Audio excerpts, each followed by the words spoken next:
যে আমাদের চিকেন বড় বড় পিস করা রয়েছে, এটা এখন আমাদের বারবিকিউ হবে। Very tasty. আর এখানে আমাদের তৈরি হচ্ছে চিকেন, যে বারবিকিউটা হবে সেইটার মশলাটা রেডি হচ্ছে। চিকেন বারবিকিউ তো অনেক খেয়েছেন, কখনো ভেবেছেন এর ইতিহাসটা কি, কোথা থেকে এসেছে এই রান্নার ধরনটা? অবশ্য আমি এতদিন জানতাম আদিমকালে মানুষ পশু পাখি শিকার করে আগুনে ঝলসে খেত, আর এখনকার মানুষ হালকা করে মশলার প্রলেপ লাগিয়ে পুড়িয়ে খায়। ইয়ার কি করলাম, আসুন তো জেনে নিই গুগল বাবাজি কি বলছে এই বিষয়ে। অনেক তথ্য ঘাটাঘাটির পর জানতে পারলাম বারবিকিউ এই শব্দটি উত্তর ও দক্ষিণ আমেরিকার বাসিন্দাদের কাছ থেকে এসেছে, যারা খোলা আগুনে মাংস ধীরে ধীরে রান্না করার জন্য বারবাকোয়া শব্দটি ব্যবহার করত। ওখান থেকেই বিবর্তন হতে হতে বারবিকিউ কথাটা এসেছে, বুঝলেন? সুন্দর করে স্নান করে চিকেন চলে এসেছে।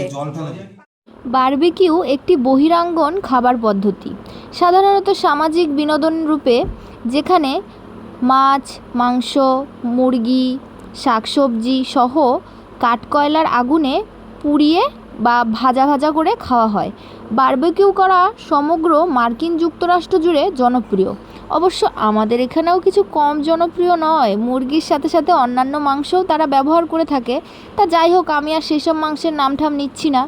বিদেশি পদ্ধতিতে বারবিকিউতে ম্যাক্সিমামই বিভিন্ন রকম সসের উপরে মাংসগুলোকে চুবিয়ে ভাজা হয়, কিন্তু আমাদের এখানে তো দেখতেই পেলেন দইয়ের মধ্যে বিভিন্ন রকম মশলা টশলা মাখিয়ে তারপরে সুন্দর করে মাংসগুলোকে মাখিয়ে রাখা হলো। তারপরে আমরা চলে আসলাম রিসর্টের নিচের দিকটা, যেখানে আমাদের বারবিকিউটা করা হবে। ওখানে গিয়ে বসলাম, আর এই যে দেখতেই পাচ্ছেন আমাদের কাঠগুলো পুরো পুড়ে যাওয়ার পরে বারবিকিউয়ের নেটটা দিয়ে দেওয়া হয়েছে, এরপরে একে একে মাংসগুলো দিয়ে দেওয়া হবে। এর ফাঁকে আমরা একটু সন্ধ্যের টিফিনে পাপড়ি চাট খেয়ে নিয়েছিলাম। এইবারে মাংসগুলো দেওয়ার পালা। দেখুন একে একে আমাদের জামাই মাস্টার শেফ দিয়ে দিচ্ছে আমাদের চিকেনগুলো আগুনের মধ্যে। আগুনের হলকানি ভালোই ছিল, মাংসগুলো আস্তে আস্তে ফ্রাই হয়ে যাচ্ছিল। দেখুন কি লোভনীয় লাগছিল খেতে, কিন্তু টেস্টটা হেভি হয়েছিল। আমাদের পুরুলিয়া ট্রিপের এটি ছিল লাস্ট দিন, আর এই দিনে আমরা অনেক মজা করেছিলাম, অনেক আনন্দ করেছিলাম। আর কি আছে বলুন জীবনে, এইগুলোই স্মৃতি। এই যে ভিডিওগুলো দেখছি আর এখন সমস্ত কিছু মনে পড়ে যাচ্ছে। এখন যেন মনে হচ্ছে আবার যদি এই দিনগুলো ফিরে পেতাম কি যে ভালো হতো, সে আর কি বলবো। তা যাই হোক, আমাকে টেস্টিংয়ের জন্য দেওয়া হয়েছিল। দারুণ দারুণ শুভ্র, দারুণ।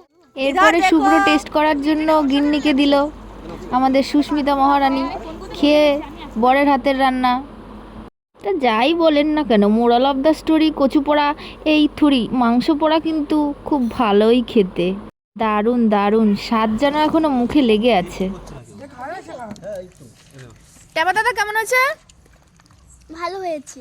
আমি তো মনের সুখে বেশ কয়েক পিস চালিয়ে দিলাম। তা যাই হোক, ভিডিওটা যদি ভালো লেগে থাকে একটা লাইক, কমেন্ট ও শেয়ার করে দেবেন, আর কমেন্টে জানাবেন আপনাদের এই বারবিকিউয়ের ইতিহাস কেমন লাগলো। এরপর রাতের ডিনারটা সেরে নিলাম আজকের মতো, টাটা।